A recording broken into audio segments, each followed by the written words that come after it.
Oi, gente, tudo bem? Espero que sim.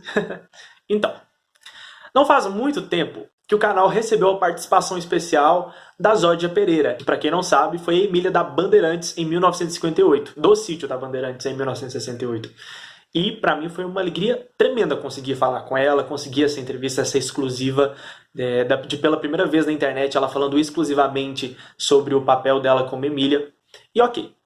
E aí entrou uma pessoa chamada Jefferson, que eu quero agradecer aqui pessoalmente. Obrigado, Jefferson. Ele conseguiu também para mim uma exclusiva com o ator que fez o Pedrinho, que é o Roberto Campos. Vocês não devem ter noção do quanto isso é especial para mim, do quanto esse momento foi gratificante. Já tinha sido muito gratificante entrevistar a Zódia e ter mais uma pessoa do sítio dessa época, porque, gente, é muito fácil gostar do sítio dos anos 70 e dos anos 2000, porque tem muita coisa por aí pra gente poder saciar a nossa vontade de assistir, não é? Mas nós, fãs do sítio da TV Bandeirantes e da TV Tupi, a gente tem que se contentar com fotos e agora também com depoimentos dos próprios, que a gente já tem da Zódia e agora temos também do Roberto. Ele fez com muito carinho, com a maior atenção do mundo. Vocês não têm noção do tanto que ele foi legal, tanto que ele foi paciente. Ele se esforçou bastante para fazer um conteúdo bem bacana e agora vocês têm exclusivamente 45 minutos de depoimento exclusivo sobre o sítio da TV Bandeirantes. Espero que vocês gostem. Boa noite a todos. Muito obrigado por este convite. Quero agradecer à produção por este convite, dizer do meu prazer de estar aqui presente, de poder falar um pouquinho da história do Pedrinho, da minha história, né? E isso é muito prazeroso.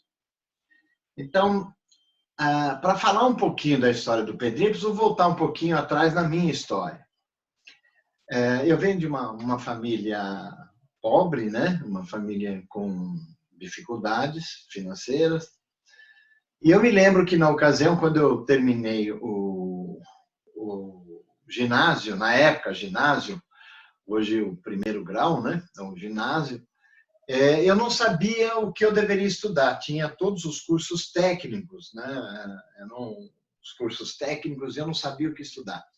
E meu irmão, que já trabalhava, meu irmão tem 4 anos a mais de idade do que eu, ele trabalhava numa empresa e ele me sugeriu, meu irmão chama-se Dálcio, ele sugeriu que eu estudasse eletrônica, que era o curso da época, era aquilo que estava em evidência, o curso, na época, chamado Curso do Futuro.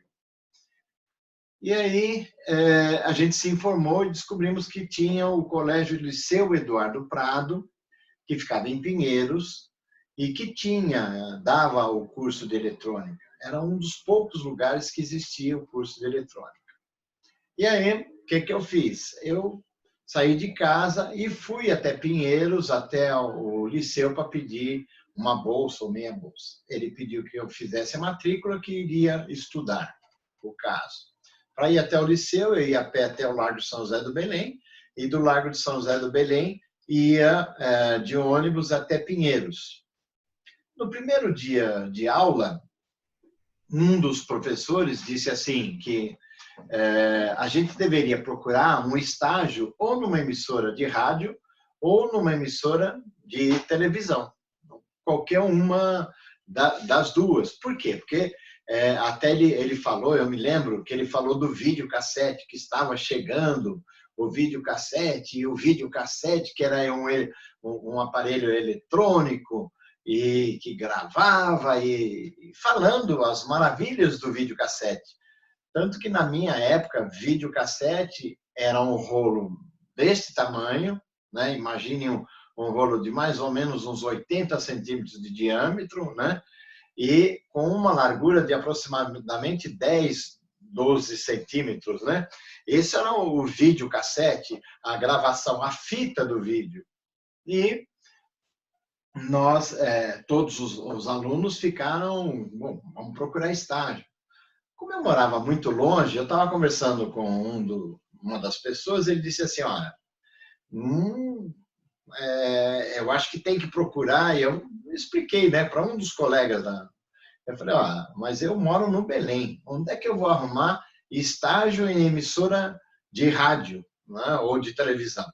Aí ele sugeriu, então, em vez de você ir para trás, vai para frente.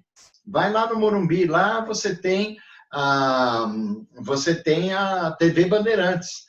Pede estágio lá e depois de tarde você já vai embora direto. Aí eu pensei, conversei com meus pais, no dia seguinte eu fui até a TV Bandeirantes para pedir estágio eletrônico. E aí me marcaram uma reunião para uma sexta-feiras daquela mesma primeira semana de aula. Aí eu fui, isso nós estamos falando, era o mês de março, bem no comecinho do mês de março.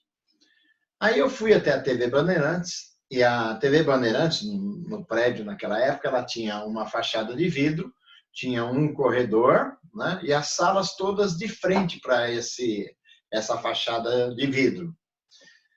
Eu estava ali no corredor aguardando para ser atendido, quando de repente passa um rapazinho que passa primeiro o doutor Júlio Gouveia. Doutor Júlio Gouveia era o produtor do sítio do Pica-Pau Amarelo naquela ocasião. Se vocês olharem aí nas fotos, de repente vai aparecer uma pessoa com um livro, né, nas mãos. Ele é o doutor Júlio Gouveia. Ele fazia sempre a abertura dos capítulos e quem assistiu naquela época vai se lembrar. Ele começava contando um pedaço do que aconteceu no capítulo anterior, e quando ia terminar o capítulo, vinha para ele, ele fechava o livro, colocava na prateleira, na estante, e dizia: mas isto é uma outra história que fica para uma outra vez. Era assim que era o encerramento do capítulo e a abertura, ele pegando o livro da estante e contando um pedaço do que aconteceu no capítulo anterior. Dr. Júlio era o produtor. E ele passou no corredor, e eu fiquei curioso com relação à televisão.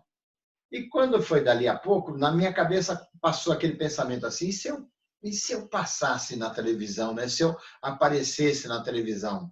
É coisa de menino, né? Afinal, eu era um menino.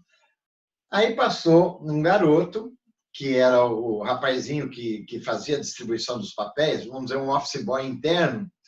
Eu perguntei para ele: onde que é a sala do sítio? Porque estavam demorando para me atender para falar do estágio de eletrônica. Ele me indicou que era a última sala do corredor. Aí eu fui até lá, bati na porta. Quando eu bati na porta, o Décio, que era o assistente de produção, falou: entra. Eu abri a porta, ele falou: você veio fazer teste de papel do Pedrinho? Eu disse para ele: vim, sim, senhor. Vim, sim, senhor. E aí começaram os testes, e na segunda-feira éramos 2 finalistas, eu e o Otavinho. Só nós 2 que tínhamos ficado para essa seleção. Na ocasião, o Dr. Júlio Gouveia tinha uma sala que ele tinha lá na Rua Augusta, né? Que era a sala de ensaios. Então, ele marcou comigo e com o Otavinho às 10 horas da manhã da segunda-feira. Aí a gente foi até lá e ele nos entregou 6 capítulos, falou: olha, o Décio está aqui, vai levar vocês para o Morumbi, vocês vão decorar, e quando eu for lá pelas 2 horas, eu vou lá para tomar o capítulo. E nós fomos. Então, eu faltei a escola e fui para lá. Quando eu cheguei, lá, nós comemos um lanche e começamos a decorar os 2 juntos, né? E as horas foram passando, e quando deu lá pelas 3 e pouco da tarde, o doutor Júlio chegou, acompanhado da Zódia Pereira, que na época era Emília, o Everton de Castro, que na época era o Visconde de Sabugosa. Chegaram os 3, mais o Edson, que se encontrava lá, e aí resolveram iniciar o teste. Então, pediram para que eu saísse e foram começar a tomar o capítulo com o Otavinho.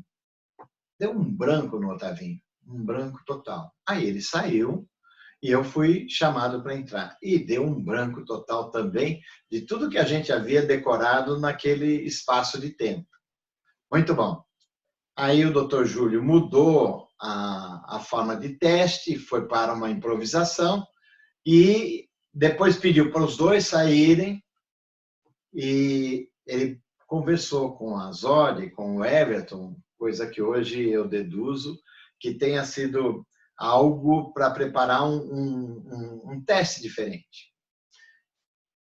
Mandou-nos entrar, nós entramos, e aí ele disse assim, gente, eu vou descer para tomar um café para poder decidir. Aí ele falou, Décio, você quer um café? Ele falou, eu vou com o senhor, doutor. E Everton, também vou. E aí desceram os três, e a Zódia disse, não, eu vou ficar por aqui e tal. Eles desceram, aí a Zódia disse assim, bom, eu preciso decorar o papel. Eu queria que vocês me ajudassem a recapitular meu capítulo. Então, eu vou pedir para vocês fazerem uma coisa. Vão lendo intercaladamente cada personagem que aparece. Só quando for Emília, deixa para mim. Mas, independente do personagem que for, vá lendo para a gente poder olhar e me ajudar a decorar. Então, nós começamos. Eu lia um personagem, ele o seguinte, depois, de repente, era a Emília, e assim a gente foi lendo. Só que, na leitura, à medida que eu lia, às vezes eu voltava e interpretava como deveria ser dito, né? Era dando entonação, etc. E assim a gente foi fazendo, nós dois fomos dando, e eu via que eu estava fazendo as entonações mais aproximadas que o personagem que eu estava lendo requeria. E aí foi. Passou uma meia hora, uma hora, o doutor Júlio subiu com o Everton e com o Décio, e ao passar de frente à Zódia, ela piscou para o meu lado. Eu digo que essa piscada que a Zódia deu, já tive a oportunidade até de dizer para ela, foi a piscada da mudança da minha vida, da vida da minha família, foi uma piscada maravilhosa, né?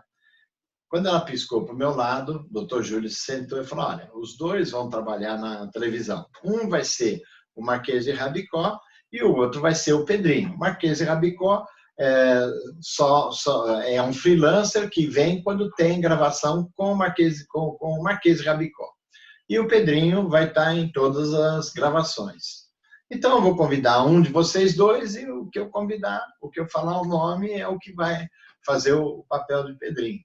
Aí nós dois ficamos atentos e ele disse assim, Roberto, você quer gravar como Pedrinho? Eu disse, claro, doutor Júnior, claro que sim. E aí recebi as instruções finais, que a gravação era no dia seguinte, para que eu estivesse na televisão por volta de 8 horas da manhã, lá no Morumbi, para poder participar das gravações. Eu saí de lá, já era tarde, e ele me deu 6 capítulos.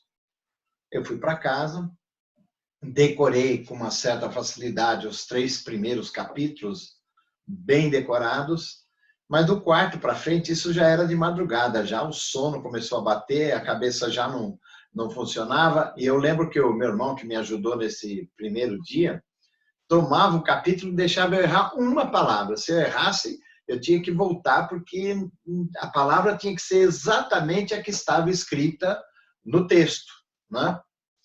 Muito bom. Aí, quando foi no dia seguinte, saí bem cedinho para chegar lá no Morumbi no horário. Cheguei no horário. Quando foi por volta de 9h30, mais ou menos, o doutor Júlio chegou. Ele falou, você conseguiu chegar? Eu falei, cheguei, eu cheguei aqui às 8. Ele falou, rapaz, eu te disse isso, de medo de você perder o ônibus, de se atrasar, mas o nosso horário é às 10 da manhã. Ele falou, legal, tá tudo bem.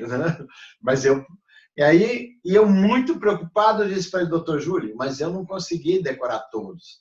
E ele tomou um susto, ele falou, não conseguiu? Eu falei, não, eu consegui decorar 3 capítulos com certeza, mas o quarto, quinto e sexto, muito superficial. Ele falou, mas quem disse que era para decorar 6 capítulos? É só 2 que grava por dia. Eu falei, mas o senhor entregou 6 capítulos, não falou quantos que era para gravar. Eu fiquei estudando quase que a noite inteira para gravar os 6, né? Decorar os 6 capítulos. Mas eram só 2. Então, ótimo, beleza. Estou com tudo na ponta da língua para poder passar para frente, né? Legal. Então, aí o doutor Júlio fez o chamado bater o texto, né? Que era todo mundo sentado, conversando, ainda sem maquiagem, sem nada, e isso ia até a hora do almoço. Na hora do almoço, almoçávamos e todos se dirigiam para maquiagem, para rouparia, etc. Como era a minha primeira gravação, o doutor Júlio pediu para que eu fizesse um lanche para poder ser rápido, me levou até a rouparia. Eu me lembro que o encantamento aquele dia foi algo surpreendente para mim. Eu nunca tinha entrado dentro de um estúdio de televisão, não conhecia como era o cenário. Então, era um mundo encantador, porque eu entrei na rouparia, era uma sala comprida, com todos aqueles varões, né, os varais, e cheio de roupas de acordo com a época, com as plaquinhas e tal. Aquilo era encantador para mim. E aí eu fui até, arrumou uma calça jeans, que na época era chamada de calça rancheira, né? Arrumou uma calça rancheira, uma bota que me serviu, uma camiseta do Pedrinho, que não ficou adequada para mim, mas que para aquele primeira gravação serviria. E aí eu fui para gravar. Antes disso, ele me levou primeiro para maquiagem. Eu me lembro quanto eu fiquei encabulado, porque na minha época, homem fazer maquiagem era coisa do outro mundo, né? E a gente era educado dessa forma, de estranhar, né? E eu me lembro que o maquiador, o Flávio, me fez a maquiagem, o doutor Júlio discutiu sobre qual o tipo de maquiagem, pela minha pele resolver usar pancake tropical número 2, tal. Para mim tudo isso era grego, eu não imaginava o que eles estavam falando, né? E a televisão, como era branco e preto, a maquiagem era bem pesada, né? E aí fizeram toda a maquiagem, arrumaram o cabelo, e passa rímel, e passa isso, aquilo. E, para mim, aquilo tudo era novidade, né? Era um negócio assim, encantador, ao mesmo tempo estranho. Muito bom. Aí ele desceu comigo para encontrar o pessoal para começar a gravar.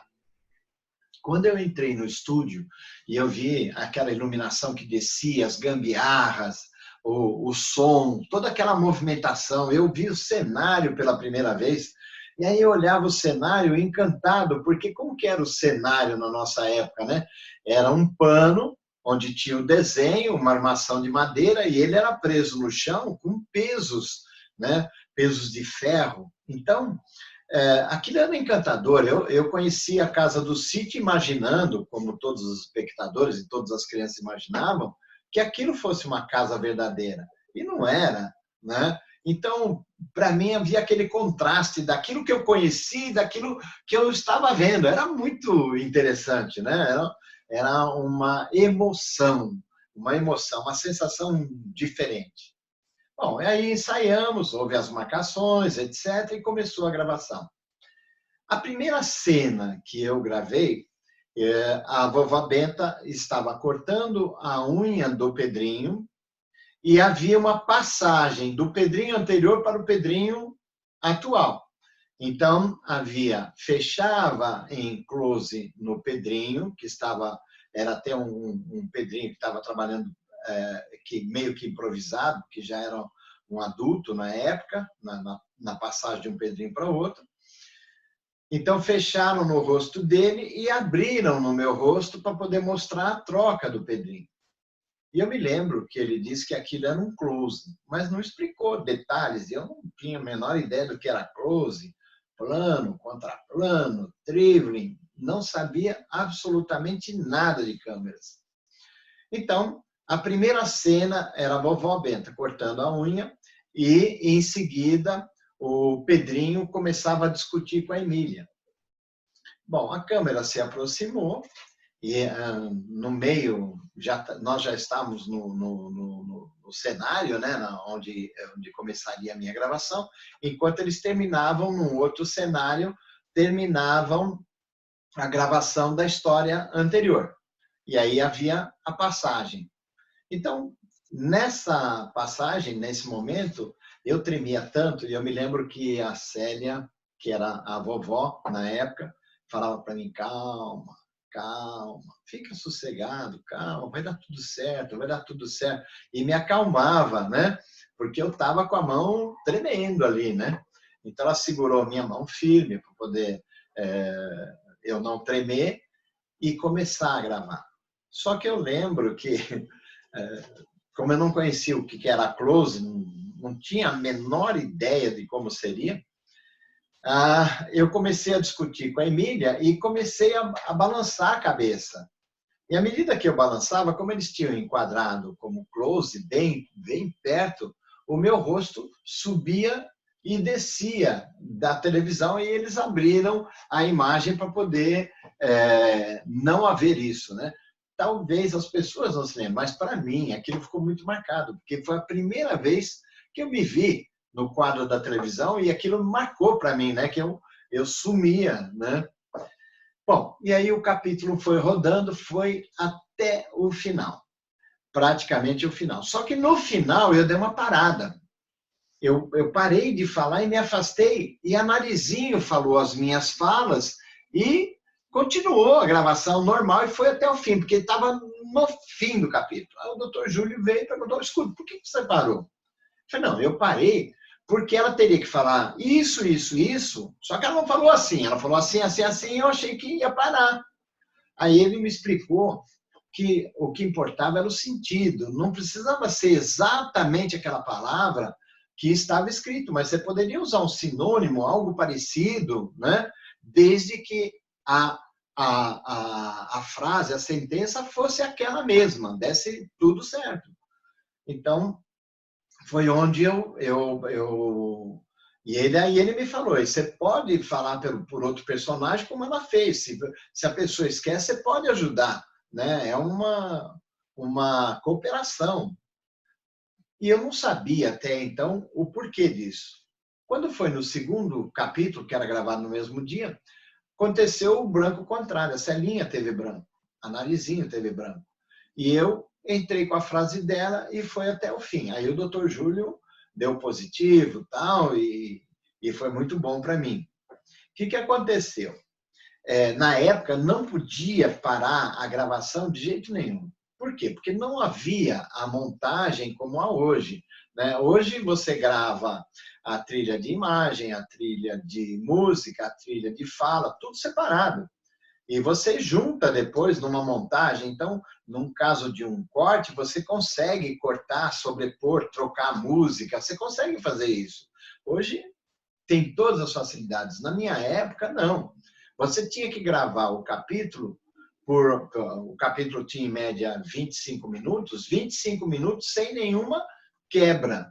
Por quê? Porque se quebrasse, o diretor de TV tinha que voltar a fita, olhar onde tivesse 1 segundo de intervalo e que não tivesse música e nem fala, nada, nenhum tipo de som, para ele poder cortar. Aí ele cortava a fita, dependendo do que estava acontecendo, nós tínhamos que ficar na mesma posição que estávamos até onde ia aproveitar. Então, imagine que o diretor mandava a pessoa subir a mão, virar a mão, parar, para. Aí ele preparava o primeiro, o segundo, ia dando a posição mais para a direita, mais para a esquerda, levanta a perna, baixa a perna, ia dando essas dicas até que todos ficassem na imagem semelhante. Então, ele sobrepunha, ele parava o vídeo, a câmera ia procurando, deixar você na mesma posição que estava a emenda. Aí ele começava a contar 5, 4, 3, 2, 1 e dava o sinal e a gente começava de onde tinha parado o texto. Ele voltava para a gente ver qual era a próxima fala, o que a pessoa tinha que falar e emendava o capítulo. Isso quando dava, porque às vezes você não tinha esse espaço de 1 segundo, então você tinha que voltar o começo. Às vezes estava com, sei lá, 20 minutos de gravação e você tinha que voltar para o zero, né? Começar do zero, né? Não havia os recursos que há hoje, né? E a gente até brincava, né? Contava os pontos da técnica e os pontos dos atores. Não, se a técnica errasse, era ponto dos atores e vice-versa, né? A gente tinha uma brincadeira com o pessoal, a gente diz que era uma família mesmo, todos que participavam da gravação e tudo mais. Muito bom. Então, a gente evitava de errar ao máximo, né? Aí fez o primeiro capítulo, o segundo, aí no dia seguinte foram gravados mais 2 capítulos, mais 2, e assim foi seguindo, e aí eu já comecei a ir de carona com o Everton e a Zódia, ia já com mais facilidade, ia até a casa deles, até o centro da cidade, encontrava com eles e dali seguia, né? E assim foi tocando. Passado uns 30 dias que eu estava como Pedrinho, já tendo gravado aproximadamente uns 30, 40 capítulos, o Dr. Júlio, num dia de manhã, entra no bar, né? Tinha dentro da TV Bandeirantes, tinha um bar, onde ali a gente tomava o café da manhã e se encontrava todo mundo. Ali, naquele dia, né? A gente sempre encontrava com Vicente Leporassi, que foi um grande repórter, um grande radialista, né?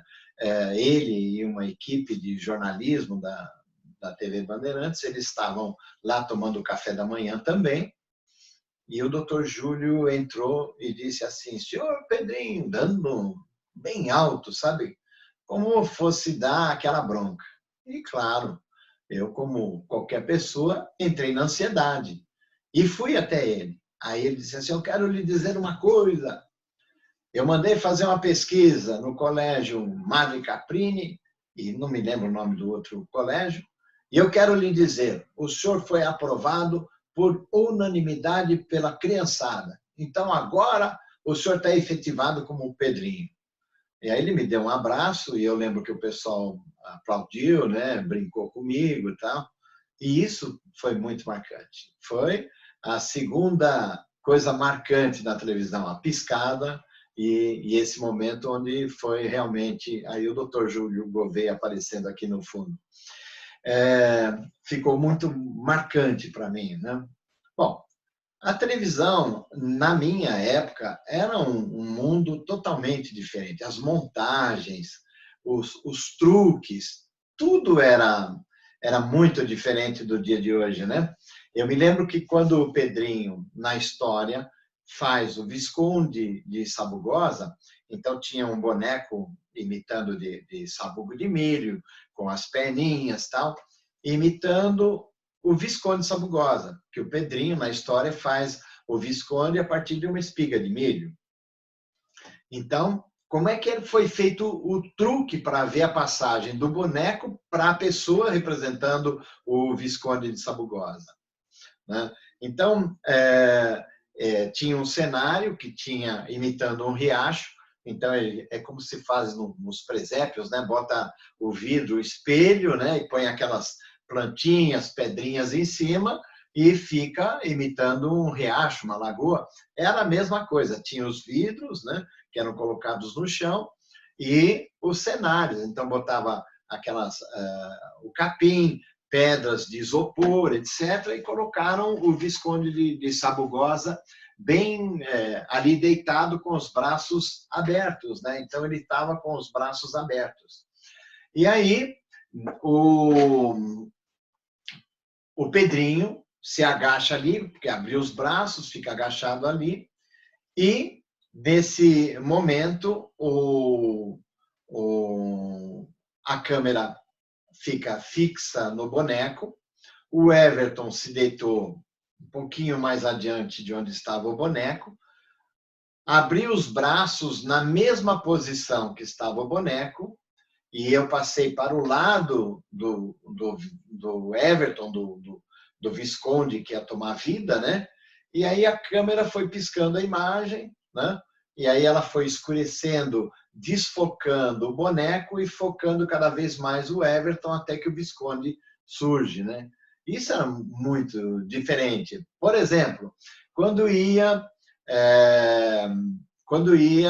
fazer uma viagem, eu até digo que eu sou Pedrinho, do tempo que cheirar pó branco era cheirar pó de pirlim-pim-pim, né? Eu sempre falo isso para os meus amigos, porque nós tínhamos mesmo, Pedrinho tinha um saquinho com talco, e todos nós pegávamos o talco e cheirávamos, né? E aí a gente começava a balançar o corpo de um lado para o outro, o diretor de TV soltava a nuvem, a gente saía correndo, deitava num pano neutro, num fundo neutro, abria os braços e fazia de conta que a gente estava flutuando, chacoalhava o corpo, deitado no chão, como se estivesse flutuando. Então, para quem estava assistindo, tinha as nuvens e parecia que a gente estava voando. Essa era a impressão que dava, que a gente estava voando. Aí ele desfocava da gente, deixava as nuvens, a gente levantava correndo, ia para uma escada que estava atrás da câmera, então a gente subia por cima da câmera e de lá, pum, pulava no chão, como se a gente tivesse caído da nuvem. Né? Aí a gente olhava para os lados tal, e identificava que tinha chegado no local que a gente queria, País da Gramática, História do Pinóquio, Descobrimento do Brasil, aonde a gente tinha que ir para participar da história. Então, esses truques eram encantadores, né? Eu achava o trabalho do diretor muito, ele tinha que ser muito criativo. Tinha também, quando a fada, ou mesmo a Emília, ia fazer que aparecesse alguém num determinado lugar, a gente ficava em pé, né, no cenário. Aí, naquele ponto, quando a fada fazia com a varinha, alguém ligava na eletricidade, tinha uma caixinha com pólvora seca, com os polos positivo e negativo da eletricidade. A pessoa ligava na tomada e dava puf, e a fumaça subia, dava aquele fumação, e aí, quando dava essa fumaça, era o momento que ele parava a fita com aquela fumaça, ele parava a fita e depois que ele parava a fita, a pessoa entrava no cenário, no lugar que ela ia surgir, o pessoal punha novamente pólvora seca ali, aí ele ligava a câmera, o pessoal dava o curto, a fumaça subia de novo, só que quando a fumaça descia, estava ali a pessoa que deveria surgir naquele momento. Então, eram truques e truques que, para mim, ficou muito marcado, né? Eu cheguei agora a acompanhar gravações, ver as montagens e tal, são montagens totalmente diferentes. Hoje tudo é feito pelo computador, né? E na nossa época, não. Vocês veem que as fotos que aparecem, se vocês repararem, por exemplo, o cenário, aparece tuchos de grama, né? Como vocês estão vendo nessa foto. E vê que ele está acima do nível. Se olhar ali, toda aquela estrutura da casa é só uma estrutura de madeira, porque o resto é tudo tecido, né? As coisas eram feitas de isopor. O cenário, quando aparecer árvores, aí vocês olharem, vão ver que são galhos pregados numa madeira. E era assim que a gente fazia, né? Eu me lembro que para andar a cavalo era uma gangorra, onde alguém ficava chacoalhando e o Pedrinho com a rédea na mão, pulando na gangorra, né? Porque dava aquele soco, como se ele estivesse andando a cavalo, enquanto passava um filme das coisas correndo. Então, era muito interessante. O Pedrinho andava a cavalo de gangorra, não existia cenas externas, né? Como hoje, tudo é muito feito, muito bem montado. Na época era improvisado. Personagens, né? Quando você tinha, por exemplo, uma onça, o trabalho do ator era maior, porque não existia a máscara como a gente conhece hoje, nas produções de hoje. Era o nariz do ator pintado ali, tinha os pelos que eram colados, pintava a cara dele, o rosto dele na cor do animal, e ele tinha que fazer o rugido, ele tinha que imitar aquele animal, né? Os passos, fazer pé de pé, tudo era feito. Então, o trabalho do ator tinha um trabalho maior do que hoje, onde existe uma máscara, existe montagens diferentes, né? Então, há uma grande diferença. Bom, eu fiquei como Pedrinho, depois, quando terminou o contrato, foi logo que houve um incêndio, então perdeu todas as gravações, nada sobrou desse Pedrinho, nem a própria Bandeirantes hoje, há pouco tempo atrás, perdão, alguns anos atrás, eu liguei, pedindo para ver se tinha algum filme, alguma coisa do sítio, a pessoa nem sabia que a Bandeirantes teve sítio do Pica-Pau Amarelo, porque aquilo pegou fogo no prédio e queimou tudo que tinha, né? O que a gente tem são as coisas que nós guardamos, como aqui algumas fotos que estão rodando, que foram fotos que eu guardei, figurinhas, assim como tem algumas cartinhas que eu tenho guardadas até hoje de crianças daquela época, né? Hoje que devem estar, sei lá, na faixa por volta dos 60 anos, porque quem assistiu o sítio da minha época deve estar aí na faixa dos 58 aos 65, por aí é a faixa do pessoal que assistia o sítio do Pica-Pau Amarelo, né? Então, esses são os que seriam os nossos fãs naquela época. Mas eu tenho cartas, tenho algumas lembranças, reportagens de revistas, né, que sobraram. Estou aí também projetando algumas imagens de teatro, algumas coisas que eu fiz, né? Porque quando acabou o sítio, eu ainda participei de uma novela no Canal 9, de uma novela no Canal 7, e fazia dublagem, fiz também um programa na TV Cultura, no Canal 2, e assim eu segui. Aí vem por que eu saí da televisão. Na época, teatro era algo que não ficava muito tempo em cartaz, porque não tinha público, né? Era a época do militarismo, e muitas pessoas tinham medo de ir ao teatro por serem consideradas subversivas ou qualquer coisa do gênero. Quando nunca aconteceu nada, né? Mas as pessoas evitavam de ir ao teatro. Então, o teatro ficava pouco tempo em cartaz. Eu fiz muitas peças infantis também, né? E antes até de falar da saída, momentos emocionantes, né? Tem uma história que me gravou muito, que foi uma vez em Barueri, a cidade de Barueri fazia aniversário, e a prefeitura nos contratou para fazer 3 espetáculos do O Pirata e a Bruxinha. Eu era o papagaio, que era o personagem engraçado da história. E a propaganda toda era feita como o Pedrinho do Sítio do Pica-Pau Amarelo, né? Com o Pedrinho do Sítio do Pica-Pau Amarelo. Era o que chamava a atenção das crianças. Eu me lembro que estava faltando água em Barueri perdão, falei Barueri, me perdoe, Itapecerica da Serra. Itapecerica da Serra estava faltando água no dia desse espetáculo, e eu até não queria fazer, e na época praticamente eu era, vamos dizer, a estrela, aspas, a estrela, ou o estrelo, não sei como é que se falaria, né?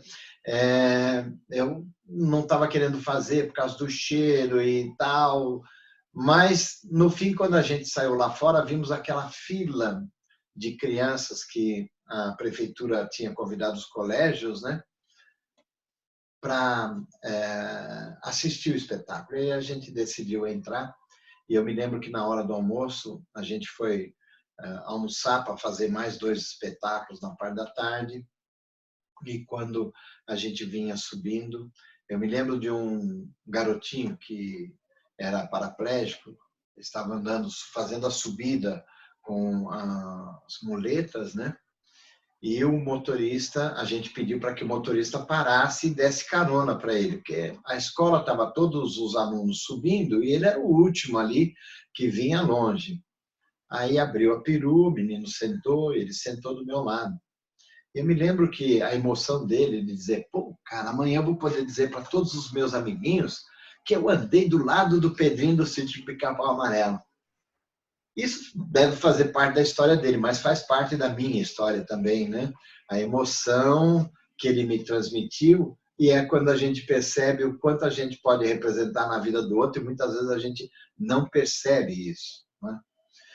Muito bom. Aí eu fui até os 22 anos, mas eu tinha um problema de fotografar, porque eu fotografava muito novo. Imagine que eu pesava 46 quilos, eu tenho 1,66 m de altura, então eu era extremamente magro e tinha um rosto muito jovem. Então, eu tinha dificuldade para entrar nas novelas, porque naquela época as novelas tinham o galã e a criancinha pequena, era 5 aninhos, 6 aninhos, não tinha o jovem. Jovem, teoricamente, naquela época quase que não tinha o papel. O jovem que tinha era o jovem que já namorava, que estava para casar, tal.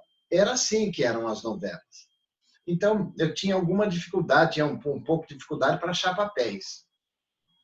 Então, eu montava nas escolas teatro para as escolas. Então, oferecia um trabalho para poder fazer direção, dirigir shows, peças de teatro dentro das escolas. E eu me lembro que eu fui para a escola 30 de outubro, e lá eles estavam fazendo 50 anos e organizaram pediram para que organizasse um espetáculo em função dos 50 anos de escola. E eu fiz isso. E nessa escola eu conheci, através desse espetáculo, eu conheci a pessoa que foi a minha primeira esposa, chamada Isilda, que na época eu tive uma paixão e eu comecei a raciocinar que, do jeito que eu fazia teatro e a forma que eu trabalhava, eu ia ter dificuldade para ter uma família.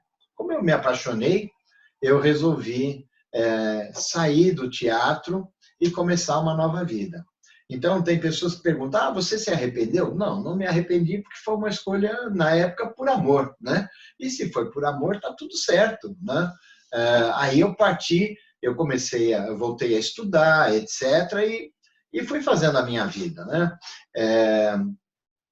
Hoje eu sou empresário, né? Com a Isilda eu tive 2 filhos, a Alessandra, que é a minha filha mais velha, o Rodrigo, são meus 2 filhos. Hoje eu tenho 2 netos vindos pela minha filha, que é o Juan e o Enzo, que representam tudo na vida da gente, né? Muito bom. E aí eu fiquei com a minha esposa casado muitos anos, depois me separei, casei com a Mara, que é a minha companheira atual, minha grande parceira, com quem eu estou até hoje. E tem uma empresa de informática, até eu brinco com todo mundo dizendo que eu sou um garoto de programa, né? Com a minha idade, mas eu continuo sendo um garoto de programa, ou seja, programas de computadores, mas não deixa de ser um garoto de programa, né? Isso a gente leva, e essa brincadeira que eu faço a respeito da minha profissão atual, às vezes até me rende clientes novos, né? Porque é pela brincadeira que às vezes a gente faz a amizade. Entre outras coisas, entre outras atividades, eu também trabalho numa empresa chamada Quatro Tempos, onde eu sou um dos terapeutas. Lá a gente faz um curso chamado LT. Eu fiz esse curso há 20 e poucos anos atrás, e como ele representou muito na minha vida, mudanças marcantes, aí eu resolvi estudar terapia, e a partir daí fui bater com cheguei até essa turma, esse grupo da Quatro Tempos, e aí, passado alguns anos, depois de muitos estudos, me tornei um terapeuta e trabalho na equipe até hoje. Então, essa equipe, o Frois, a Cris, Daniel, todo o pessoal que está lá, eu tenho uma gratidão muito grande, né? Porque também me cederam uma oportunidade num negócio novo. Então, eu venho de uma linhagem de vida longa. Meu pai foi até os 92 anos de idade, totalmente lúcido, jogando xadrez, etc. Então, eu brinco que eu vou chegar no 100, que era o sonho do meu pai, chegar aos 100 anos. Então, eu vou cumprir esse sonho dele, vou chegar aos 100 anos. Bom, eu quero agora, para encerrar, fazer alguns agradecimentos muito especiais. Agradecer a minha família, né, por tudo que representa na minha vida hoje. Agradecer aos meus amigos, né? Um agradecimento especial à minha querida Zódia, né? a Emília, pela aquela piscada maravilhosa que ela deu. Agradecer a tantas pessoas que participam da vida da gente, né? Eu posso dizer que eu me considero uma pessoa hiper abençoada, né? Por todas as coisas que a gente conseguiu fazer, por todos os dias que a gente tem, sejam agitados ou não agitados, nós estamos aí, eu estou aí, então eu tenho uma gratidão muito, né, por essa vida que eu tenho. Quero agradecer a vocês da produção por terem me dado esta oportunidade, dizer o quanto eu sou feliz por poder falar um pouco da minha história e falar um pouquinho do Pedrinho. Agradeço a todos, desejo que tenham sucesso sempre. Muito obrigado.